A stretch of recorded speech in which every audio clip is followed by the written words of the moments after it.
we as authors, especially we as new authors, we are giving part of ourselves away when we pass our book on to anybody else, and especially a publisher. We have such emotional connection with our book, and it's part of us, and we send it off, and who knows what hands it ends up in. It ends up on a stack of books. I mean, a stack very, very high, and oftentimes doesn't get read. And that's pretty much the old school way that publishers operated, and it's very different. And time in a relationship with you, I will be able to sort out exactly what's going on now. But there are some things that you need to think about, that you need to do before you send a manuscript to anybody. And if you're self-publishing, you actually need to do this as well. You need to actually do this as well for your own benefit and for your own production of your book. So these are not just tips to give out to select people. These are really, really important for anybody who wants to have a book published. So I'm going to just begin with number one. Hopefully you have the paper in front of you. If not, you can go to that site, and if it's not up now, it will be up by the end of the day. So they don't, number one, and you see that on your paper, hopefully, they don't specifically identify their target market. Okay, hopefully you have thought about this and really figured out who it is that you're writing for, because I don't think there's very many books that would go out that would be for everybody. I mean, there are some, obviously, that are universal, but your book is usually something that you're really passionate about. So you need to identify who else out there would be passionate about this book and about the same thing that I'm passionate about. So you need to really sit down and take some time and figure that out for multiple reasons. The publisher wants to know that because they want to know the target market, whether they can sell the book to that target market or not. You need to know it because when you market your own book, if you're a self-publisher, you need to know your target market. You need to know your target market so you can hone in your message to that person that you're writing to. It's as though you're writing to a specific person, and not that it'll come across necessarily like that in your book, but that's what you need to be thinking. And so you need to know who that is that has the same feelings, thoughts, needs, particularly needs. You know, when you write a book, oftentimes it's something that comes up from inside you that you have needed in the past, and that you think that others would be helped by that, which I'm sure they probably would. So you would want to figure out who that is, who has those same needs that caused you to write your book. So that would be number one. Identify your target market. And in your opening letter that goes with the manuscript, or the query letter that goes with the manuscript, that you should identify very clearly who is it that needs this book. Who will the publishers be able to look for to sell the book? Publishers really are all about selling books, in case you didn't know that already. I'm sure you probably did. So, okay, let's go into number two.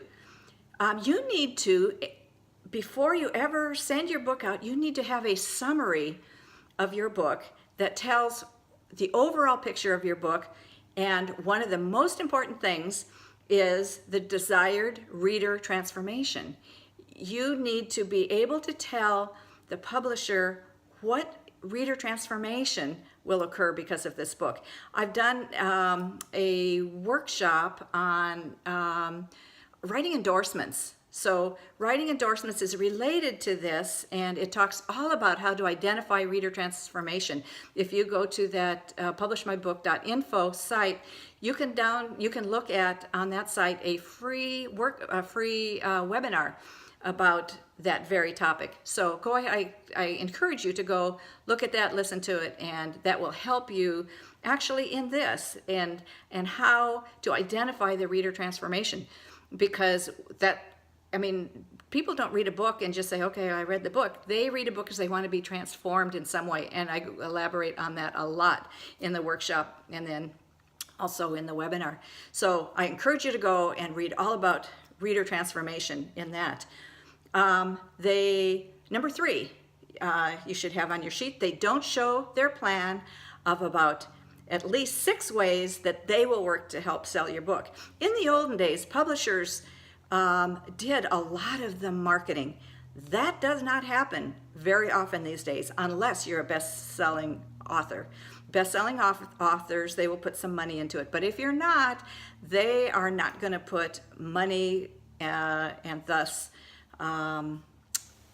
marketing dollars, marketing work, marketing effort.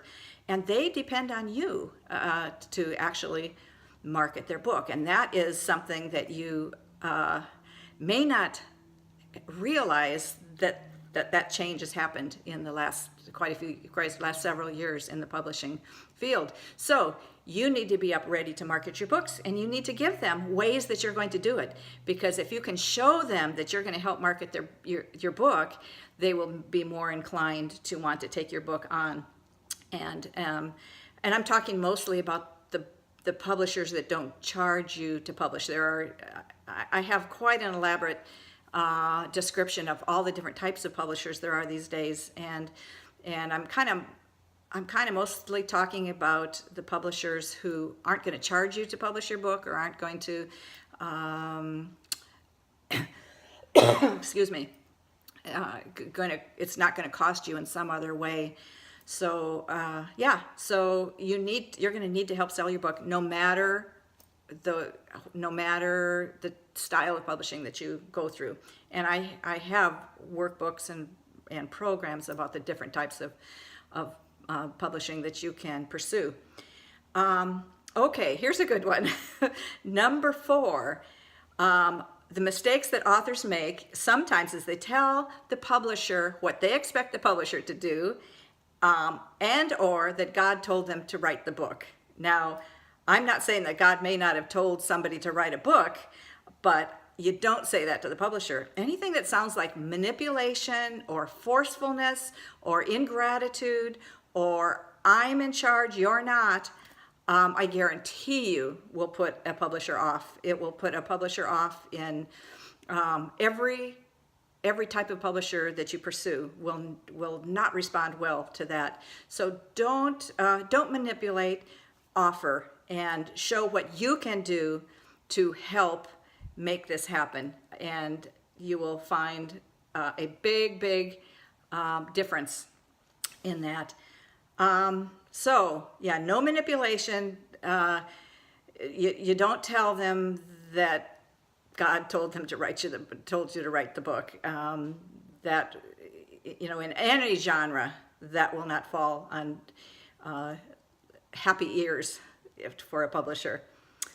Okay, another thing that authors don't do is they don't identify other successful books like theirs and how their book is slightly different. Okay, you don't want to say, I've written the same book, I've just copied somebody else's book. Obviously, copying somebody else's book offends copyright, for one, and you don't want another identical book just like somebody else's successful book. But publishers do want to know that a book like yours has been successful. So yours has to be slightly different, from a different angle. It might say some of the same things, but it's got to be a different approach, a different angle. It can't be the copy of somebody else's book. But publishers want to know that there are people out there that are seeking the style of book, or the information in the book, or the genre of the book that you have written. So give them a few ideas of successful books that have done something very similar to yours, and then show them, but mine is a little bit different in this way, and how your book could be an advantage even over another successful book. And so publishers want to know that. They want to know that they're going to take on a successful book. They don't want to take on a book that nobody's interested in, and they want to know that there is interest out there for your book. Number 6 authors often don't show proof of concept for their book or relay some comments from people who have read it. Okay, I'm sort of talking about reviews, endorsements, but this is actually a little bit more than a review or an endorsement. An endorsement might say, I read this book, I loved it, it was, the best thing since apple pie or something. But that's not the kind of proof of concept I'm talking about. And again, I talk a lot about this in the webinar and in the endorsement course that is on at publishmybook.info. But proof of concept is more of a term. It's not usually a term used in the book market, but proof of concept, what I am trying to describe is that how your book changed somebody. The proof that your book added value in some way that is so tremendous that it would make just a really, really good book. So you need to add value. You need to add value, and you will hear me say it over and over again. Not just value, you need to add transformation, that the reader will be transformed in some way. And I explain this a lot. Go back to the webinar and listen to that. Transformation in some way. So proof of concept, so that people will gain something from your book, that it'll bring them something that they didn't have before. Okay, and then this one is really obvious, but as a publisher, I used to receive all kinds of books that were, I don't know, they didn't read anything about how to submit a book. They were formatted incorrectly, non-professionally. That is really important. That's the first thing before they ever read a word. They're going to see, how is it formatted? What does it look like? Am I going to be able to read it easily? It's got to have good margins. The manuscript should be double spaced. So when you submit that, you'll look like you know what you're doing. You won't look like an amateur or a rookie. And these are the kinds of things I'm going to be doing some coaching in. I'm probably being open up in a month or so.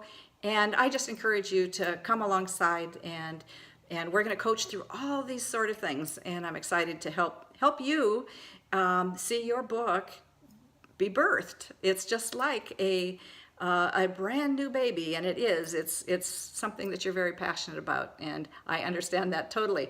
So I'm sorry for the Facebook Live. I'm submitting this instead because I don't want to back out on any promises, and that was just pure accident, and I kind of know what I need to do to fix it in the future. So that's all good, and that's what this business is about. You make errors, you figure out how to fix them, so next time you do it right.